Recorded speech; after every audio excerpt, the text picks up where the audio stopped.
My parents used my college fund to pay for my brother's fifth DUI and legal bills, then said I should be thankful.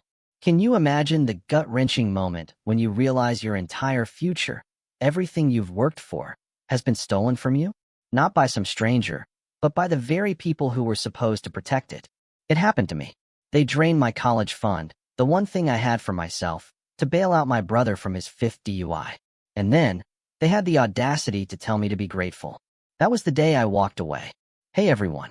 For years, my parents twisted their whole world around my older brother, Dustin, and just expected me to silently pick up the pieces. For a long time I did. But eventually, I reached my breaking point. I left, built a life from scratch, and honestly, thought that would be the end of their drama in my world. It wasn't. Not even close. Here's how a childhood of neglect and enabling culminated in one of the most unbelievable phone calls I've ever received, and how I finally found my peace. My name is Kaiser, and I'm in my early 30s now.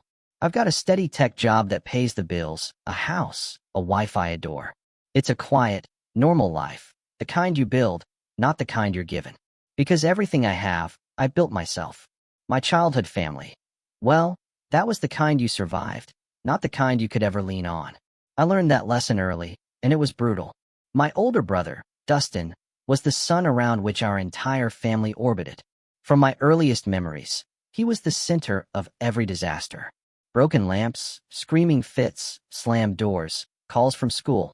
That was just a normal Tuesday for him. If he wasn't yelling, he was punching holes in walls. If he wasn't fighting, he was lying about something that didn't even need a lie. That was just Dustin. And my parents, Angela and Jefferson, treated him like he was some fragile, misunderstood genius. Every time he got into trouble, they'd act like the world was picking on him. He's sensitive, my mom, Angela, would sigh. My dad, Jefferson, would just glare. People provoke him, as if the rest of us were the problem. Meanwhile, I existed in the background. I was the quiet one. I didn't need much, didn't ask for much. And apparently, that meant I didn't deserve much either. I still remember the first time that difference truly hit me. I was 7. I'd won a small reading award at school, just a certificate and a little ribbon. I waited at the classroom door, buzzing with excitement. Everyone else got picked up. Dustin, of course, had thrown a fit at home that morning and smashed a cabinet door. So, my mom was dealing with him. When she finally showed up, she rushed past me, her voice clipped, impatient. Get in the car, Kaiser. I don't have time today. She never even glanced at the ribbon clutched in my hand. Things like that didn't happen once. They happened over and over, until it stopped feeling like bad timing and started feeling like a rule. My little accomplishments became afterthoughts, then just background noise under whatever chaos Dustin had stirred up that week. If I brought home something I was proud of, I learned to keep it quiet. Showing it off just made it easier for them to ignore. After a while, I stopped asking them to come to my events. Not because I didn't care, but because I got so tired of watching my own hope turn into crushing embarrassment. There was one person who noticed, though. My Uncle Wilson. He was my dad's older brother, a mechanic with permanent grease under his fingernails and a blunt way of talking that cut through all my parents' nonsense. When he'd visit, he'd give me a quick nod, a quiet, "You holding up, kid?" It wasn't pity. He genuinely wanted to know. When Dustin would unleash a new storm, Wilson was the only one who dared speak the truth. "Jeff, the boy's out of control," he'd say. "You're not doing him any favors." My dad would always brush him off with some dramatic line about how parenting is hard, how outsiders just don't understand. Angela would chime in, "Dustin is special. You wouldn't get it." One day, I remember so vividly. Dustin had gotten into another fight at school. My dad came home raging about lazy teachers. My mom floated behind him, looking like it was a tragedy happening to them, not a consequence of Dustin's actions. I had a certificate from a district-wide math test. I quietly set it on the kitchen counter, just to see. My dad brushed it aside without even a glance. My mom didn't even pretend. "Not now, Kaiser. Your brother is going through something serious." Then Dustin walked in, bragging about punching a kid. They laughed. Actually laughed, like it was a hilarious story. Angela ruffled his hair. Jefferson beamed. "That's my boy." I picked my crumpled certificate off the floor. That was the moment I understood. I wasn't competing with my brother for their attention. I was competing with their desperate need to keep lying about him. And I was never, ever going to win that fight. Wilson showed up later that night. He took one look at the new dent in the wall and my mom babying Dustin on the couch, and he just sighed. He found me hiding in the garage. "Don't let them make you small," he said. "You're not the problem here." I didn't know what to say, so I just nodded. But it was the first time an adult had ever said it out loud. Something about my parents' way of running our house wasn't normal. That was the version of me they raised. The kid who learned it was better to disappear than to try and compete with the house favorite. By the time Dustin hit his teenage years, our home felt like it was built on quicksand. Every month brought a new mess, a call from school, a neighbor at the door, my dad pacing the kitchen like the world had singled out his son for torment. What changed wasn't Dustin. It was my parents. They stopped questioning him. They defended him like it was their sacred duty.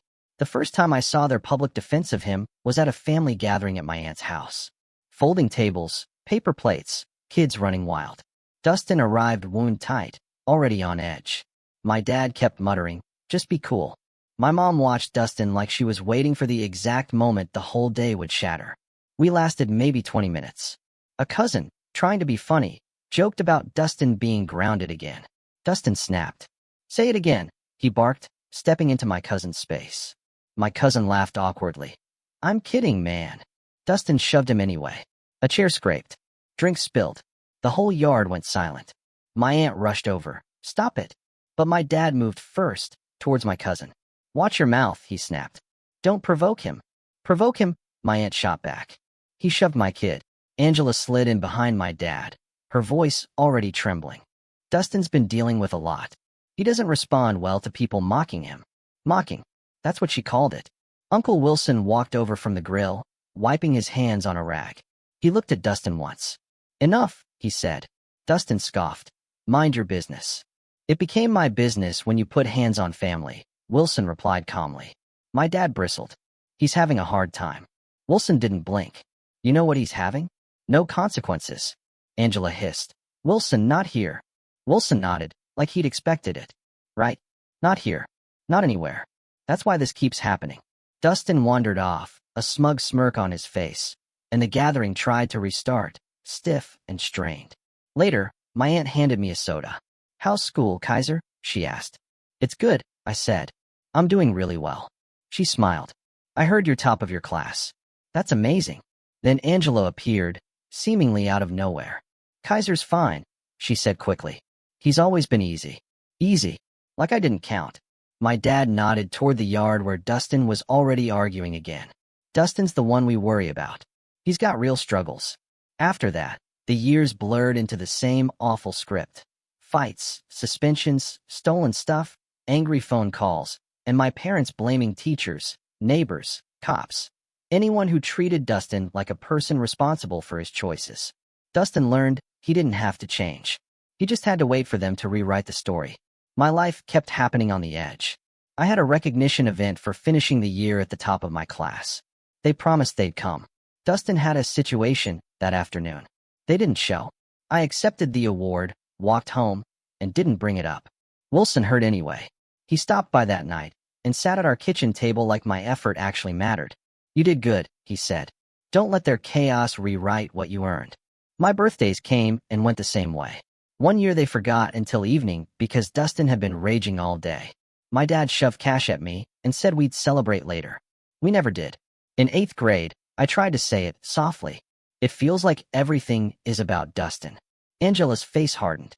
"Don't start, Kaiser." My dad didn't even look up. "You've got it easy. Be grateful." My 8th grade graduation sealed it. I walked the stage and scanned the folding chairs. They weren't there. They were across town, cleaning up Dustin's latest mess. They told me I'd be fine without them. I was. But that was the moment I stopped waiting for them. By the time Dustin was in high school, I fully understood my place in that house. He created a gravitational pull, and my parents orbited around him like nothing else existed. I learned to disappear before they pushed me there themselves. It was safer than being seen first.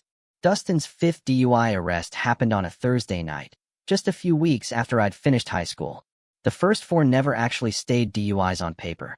My parents paid enough lawyers to sand them down into lesser charges, giving him endless second chances. But this time, he crashed into a parked car. Too many witnesses. Too much damage. No one could pretend it was nothing. I was at the kitchen table, Working through college paperwork when the house phone rang. Angela answered, went silent, then let out a sound like someone had punched the air out of her. She handed the phone to my dad with shaking hands. All I heard was, again? You've got to be kidding me. Then, my son wouldn't do that. He wouldn't have that on him. His voice rose until he was nearly shouting.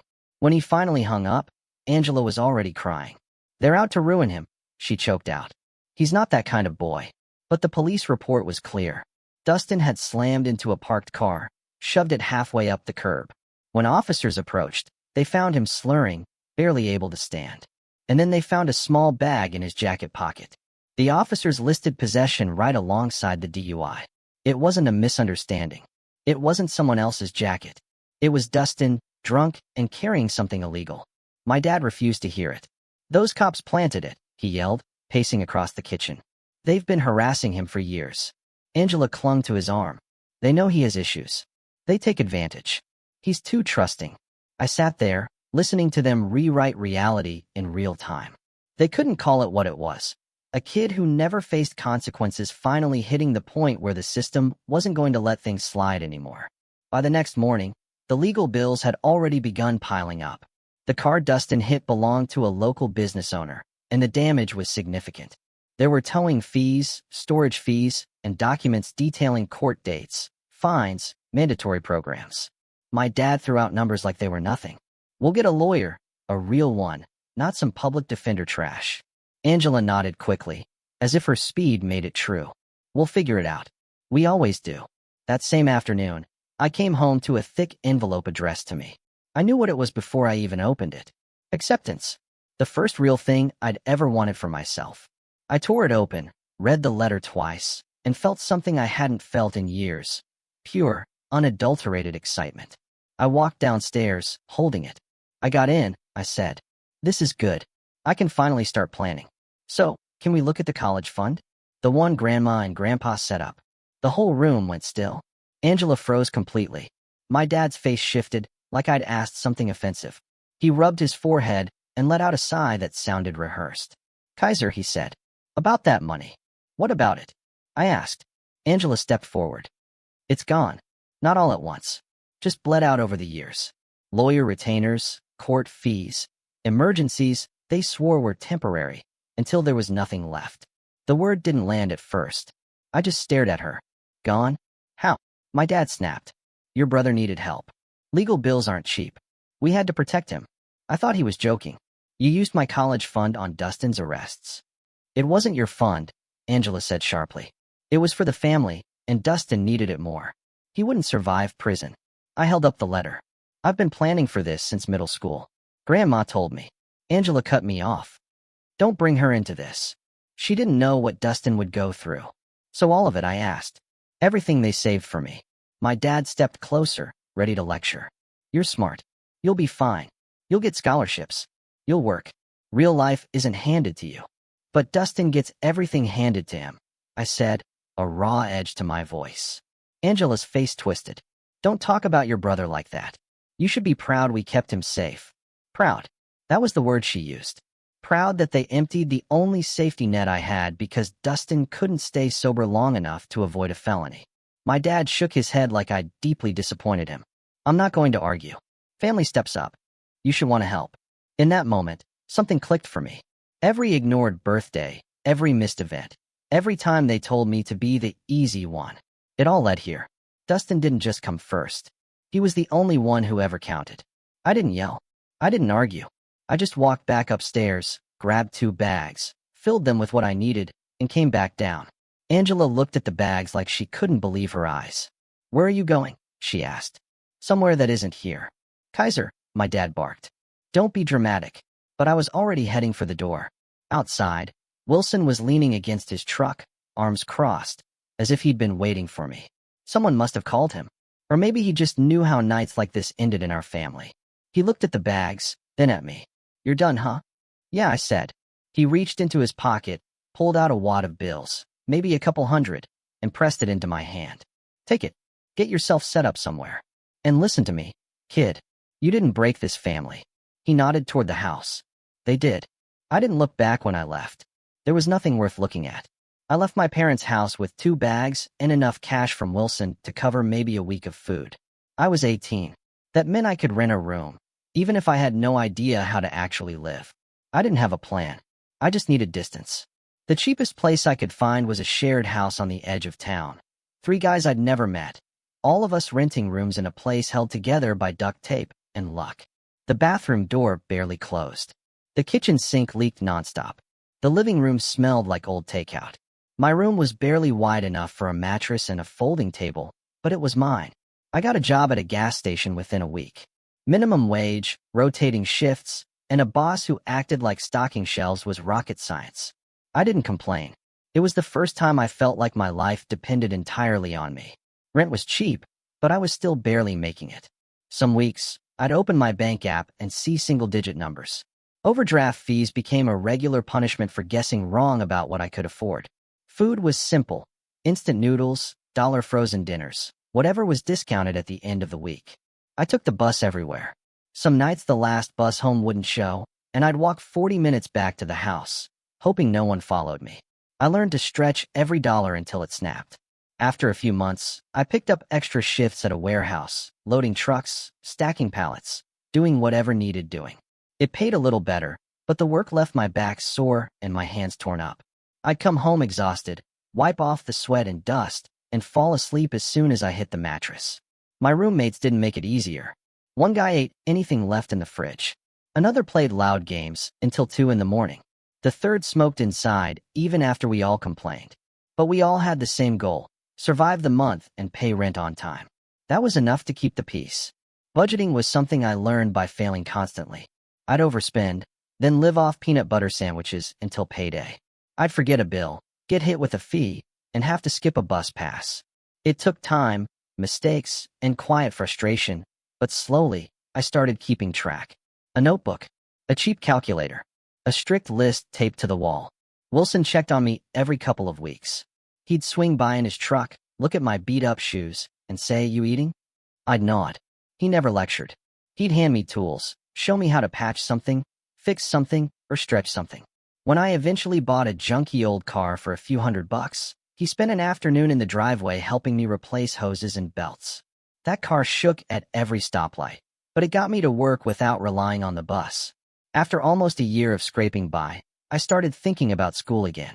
That acceptance letter had been the one good thing in a storm of bad. I didn't have a college fund anymore, but I still wanted something better than swinging a mop or dragging pallets at 3 a.m. I applied to community college instead. Cheaper, closer, realistic. I filled out financial aid forms on a borrowed laptop, wrote essays for scholarships, and saved every extra dollar from overtime shifts. When the approval emails came in, it felt like a door opening. I enrolled in a few classes to start. Nothing heavy, just enough to see if I could balance it with work. My days settled into a rough structure. Warehouse at dawn, gas station in the afternoon, class in the evening, then home, study, sleep, repeat. It sounds miserable when I say it like that, but it wasn't. It was the first time in my life I had a direction that wasn't dictated by someone else's chaos. Meanwhile, Dustin kept spiraling. I'd hear about him through Wilson or old neighbors. More fights, another crash, new charges. Angela and Jefferson never changed their tune. They called me a handful of times, always with the same approach.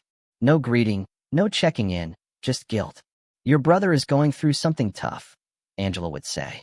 "You should come home and help," my dad added. Help what? Calm him down. Pay for something? Sit in the background while they pretended he was fine? I stopped answering eventually. If I picked up, the conversation was always about Dustin. If I didn't, they sent long texts about how I was abandoning the family. They never asked how I was doing, not once. But I didn't need them anymore. That was the difference. With work and school, things slowly, steadily improved. I paid rent on time. I learned to cook real meals, rice, eggs, vegetables from the discount shelf. I fixed my own car.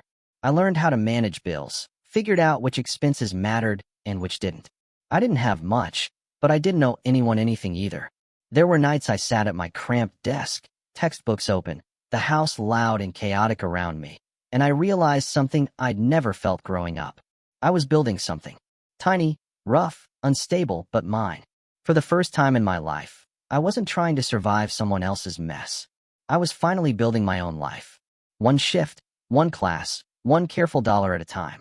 Finishing community college took longer than the standard 2 years because I worked through all of it. But I eventually walked out with an associate degree and a transcript I was truly proud of. I transferred to a 4-year university after that. It wasn't a big-name school, but it was solid, affordable, and close enough that I could keep working part-time shifts at the warehouse and weekends at the gas station. My schedule looked ridiculous on paper, but I knew how to push through long days by then. Wilson kept checking in, showing up whenever I needed help with something practical. Car repairs, moving apartments, even small stuff like replacing a busted lock. He never made a big deal of it. He'd hand me a tool and say, "Figure it out," then step back and let me learn. It was the only version of parenting I'd ever seen that involved actually teaching someone anything. My last year at the university was when I met Ruby. I was working at the front desk of a campus building, taking advantage of extra hours they offered students who needed money. She came in one evening, asking where a specific lecture hall was. I pointed her in the right direction. She paused before walking off and said, "You look exhausted." Long day. It wasn't rude. She just had this way of looking at you that made lying pointless. I laughed and said something like, "Long month." We kept running into each other. She'd study in the same building, bring an extra coffee, and hand it to me without asking if I wanted one.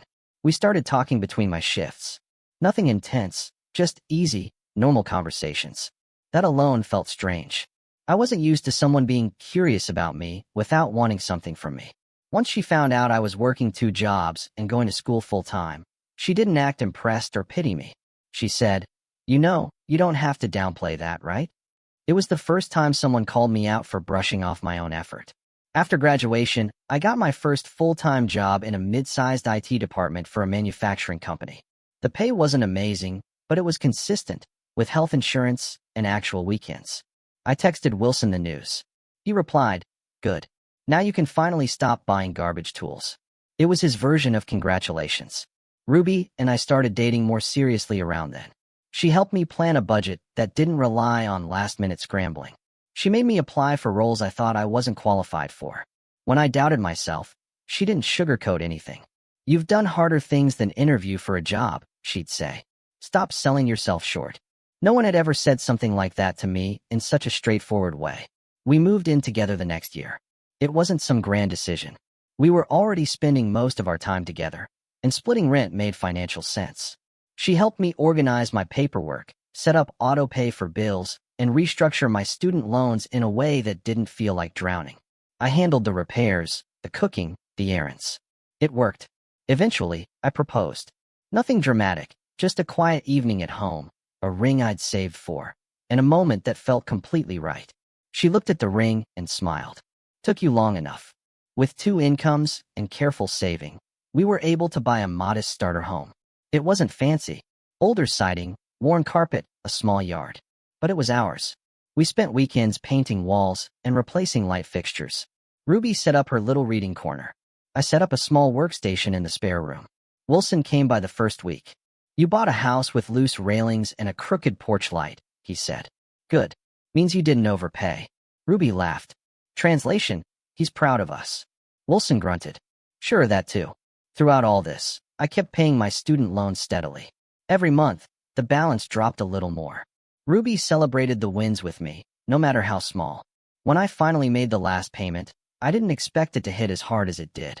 Ruby baked a simple cake with debt-free, written in slightly crooked icing. We sat at our kitchen table, eating cake straight from the pan. And for the first time in my life, I felt like I'd reached solid ground. Around this time, Angela and Jefferson started resurfacing. The tone of their messages was noticeably different.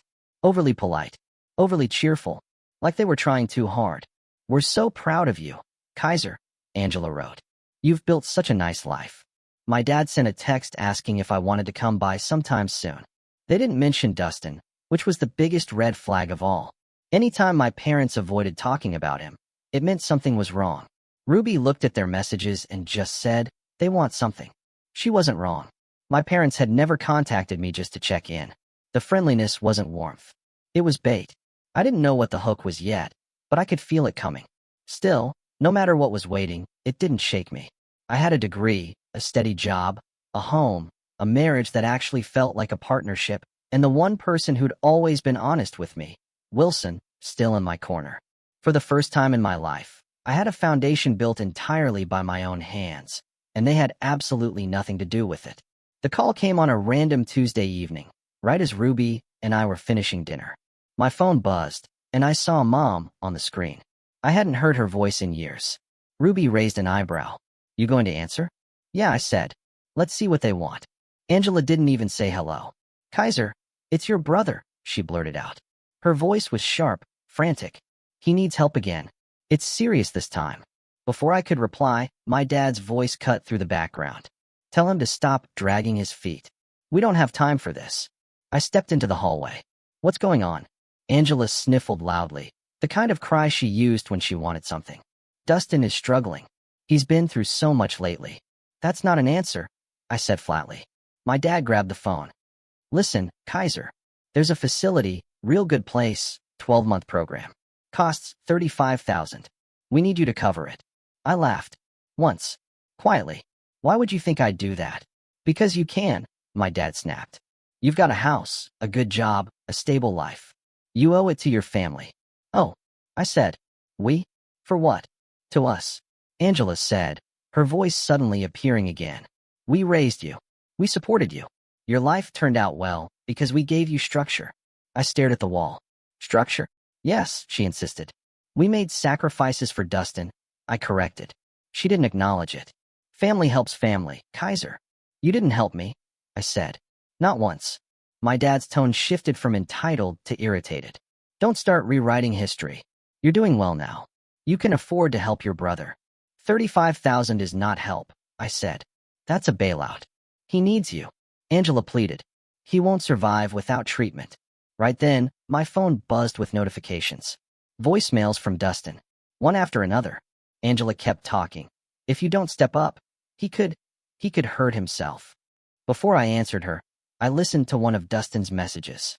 "Kaiser, man, just help me, dude. You don't get it. Everything sucks right now. Mom and Dad said you would help. Come on, don't leave me like this." A second message.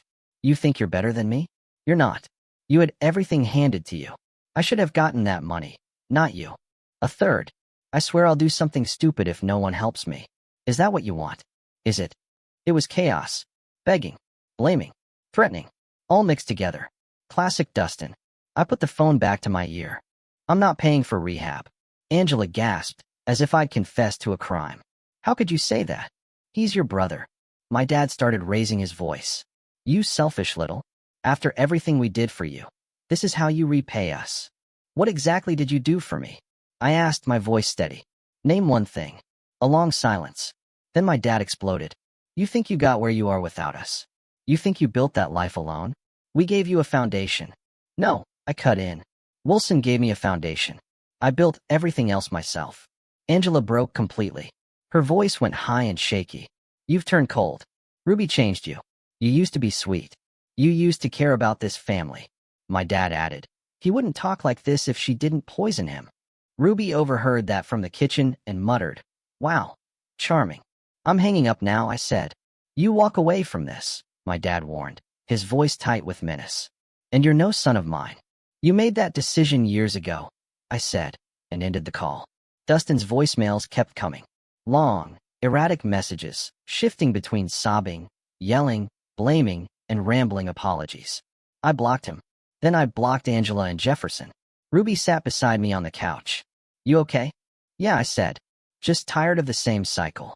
The next morning, my extended family had exploded. I woke up to messages, group chats, and Facebook notifications full of guilt and accusations. "How could you abandon your brother? Your parents sacrificed so much. You're heartless. You think you're better than the rest of us now." None of these people had lifted a finger for me growing up. None of them had shown up during my years of scraping by, but they had plenty to say now. So, I wrote one email. A long one. I listed every rehab, every arrest, every bill, every time my parents had used Dustin as an excuse to neglect me. I included how they drained my college fund, how I worked 2 jobs to survive, how they'd never once asked how I was doing. I ended it with one sentence. "If you believe in helping Dustin so much, the rehab needs $35,000. There were about 15 of you blowing up my phone, so split it up, and it's about $2,300 each. I hit send. Not one person replied offering money. What I did get were messages like, "You're cruel. You're embarrassing the family. You're twisted for putting money over blood." I blocked all of them, too. Later that night, Ruby slid a cup of tea in front of me. "Wilson called," she said. "He said you did the right thing." I nodded. Good. The storm didn't quiet down for days. Dustin kept creating new accounts to message me. Angela and Jefferson tried calling from different numbers. Relatives tried posting vague complaints online. Chaos followed them everywhere, no matter how far I'd gone. But for the first time, I didn't feel pulled into it. I didn't know them anything. I didn't have to get swallowed by their disaster again. Their crisis wasn't my responsibility anymore. Dustin overdosed 9 months after that final phone call. No build-up, no dramatic warning, just a message from an unknown number early in the morning.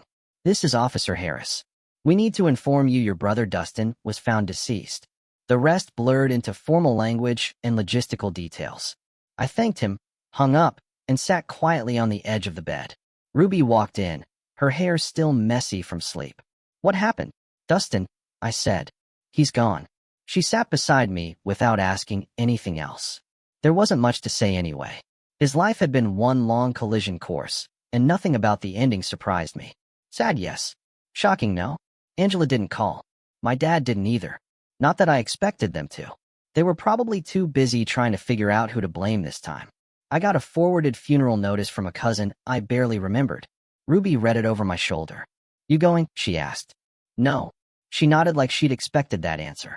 Instead of putting on black clothes and standing through speeches about a version of Dustin that never existed, Ruby and I drove out to a hiking trail about an hour from our house. The weather was clear, cool, quiet, the kind of day that didn't match the weight of what happened, which somehow made it feel more honest. We walked for miles. No big conversation, no dramatic reflections, just the sound of leaves under our shoes and the occasional bird overhead. Somewhere along the ridge, Ruby stopped and looked at me. "You all right?" "I don't know," I said. "But this feels better than pretending we were close." She took my hand. "You gave enough to that family. This moment is yours." The hike wasn't symbolic because I planned it that way. It was symbolic because, for the first time in my life, it wasn't about anyone else. No guilt, no pressure, no fixing, no rescuing. Just breathing. Later that afternoon, my phone buzzed with an unfamiliar number. I didn't need it saved to know who it was. Angela and Jefferson had tried calling from different phones before. Ruby looked at me silently, asking if I wanted to answer. "I'll deal with it now," I said. I stepped outside and picked up. My dad didn't say hello. "You didn't come," he said, his voice strained. "No," I replied. "He was your brother. He was also your responsibility, not mine." A long pause, then a shaky exhale. "We lost him, Kaiser." "You lost him a long time ago," I said. "This is just the end of the same story." Angela took the phone then, her voice thick with unshed tears. "We tried everything. You don't understand how hard it was." "I understand more than you think," I said. She inhaled sharply. "How could you not come?" "Because I stopped being part of that world a long time ago." She didn't argue. She didn't yell. She just breathed unevenly, like she wanted to say something but couldn't put it into words. I ended the call first. 2 weeks after the funeral, the fallout began. I heard bits and pieces from extended relatives. Angela and Jefferson fought with nearly everyone. My dad blew up at Dustin's old friends for influencing him. Angela accused the rehab center of turning them away years ago. Never mind that Dustin refused to go half the time. They burned bridges with neighbors, relatives, even people who tried to comfort them. Grief, mixed with their lifelong denial, created a storm no one wanted to be near. The financial damage caught up next. The house had been remortgaged twice. Credit cards maxed out. Old legal debts resurfaced. They couldn't keep up. Eventually, they lost the house entirely. Someone sent Ruby a link to the auction listing. We didn't click on it. During all this, Wilson kept in touch more frequently than usual. He came by one weekend with a pizza and set the box on the counter. "You hear about your folks?" he asked. "Bits and pieces. They're not taking anything well, but that's not on you." "I know." He studied me for a second. "You did right by your own life, Kaiser. Not many people climb out of what you climbed out of." I nodded. "Thanks, Wilson." He wasn't a man who said big emotional things often, but before he left, he put a hand on my shoulder. "I'm proud of you," he said. In case no one ever said that. That stayed with me longer than anything my parents had ever said. A month later, Ruby found an envelope in our mailbox with no return address. Inside was a letter from Angela and Jefferson, written in shaky handwriting. I read it standing in the kitchen. "Kaiser, we failed Dustin. We failed you. We made choices we thought were right, and they ended up hurting both our sons. We're sorry. We don't expect forgiveness, but we hope someday you'll understand. Mom and Dad." Ruby watched my expression. "Anything you want to say back?" "No," I said. "There's nothing to respond to. You feel okay?" "I feel nothing," I told her. Not anger. Not relief. Not forgiveness. Just distance. A flat, steady distance that wasn't cold. Just final. People assume closure is some big emotional shift, like a weight lifting. But closure isn't a door locking shut. It's realizing the door doesn't matter anymore. My parents were part of my life once. Now they weren't. The tragedy was theirs. The consequences were theirs. The regrets were theirs. My life, the one they never helped build, was still standing. Later that evening, Ruby and I sat on the porch with the lights off, just listening to cars pass in the distance. She leaned against me. "You did everything you could," she said. "I did everything that was mine to do," I replied. Peace doesn't come from fixing the past. It comes from finally stepping out of it. And I had completely.